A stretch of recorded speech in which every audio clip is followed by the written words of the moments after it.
Telangana BJP అధ్యక్షుడిగా రామచంద్రరావు ఏకగ్రీవంగా ఎన్నికయ్యారు. హైదరాబాద్లోని పార్టీ ప్రధాన కార్యాలయంలో జరిగిన కార్యక్రమంలో కేంద్ర మంత్రి కిషన్ రెడ్డి ఆయనకు బాధ్యతలు అప్పగించారు.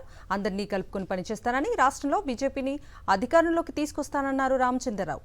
బీజేపీలో కొత్త పాత అనే పంచాయతీ లేదన్నారు. బీఆర్ఎస్, కాంగ్రెస్ పార్టీలు వాట్సాప్ వర్సిటీలు పెట్టుకుని ఫేక్ న్యూస్ను ట్రోలింగ్ చేస్తున్నారని రామచంద్రరావు మండిపడ్డారు.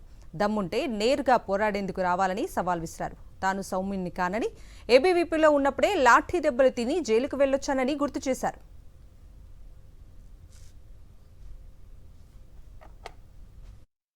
ఈరోజు చాలా సోషల్ మీడియాలో చూస్తూ ఉన్నాం, యూట్యూబ్లో చూస్తూ ఉన్నాం.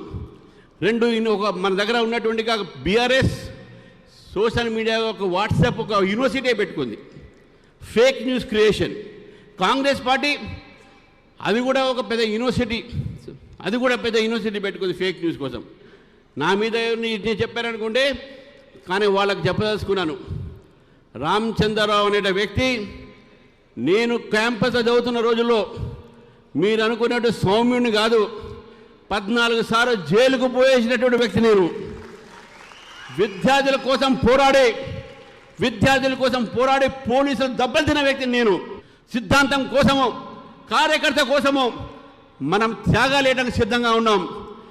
అగ్రెసివ్ అంటే ఏదో గుండెలిప్పి కాదు, అగ్రెసివ్ అంటే సిద్ధాంతం మీద నమ్మకమైన విషయాన్ని గుర్తుపెట్టుకోవాలి మిత్రులారా.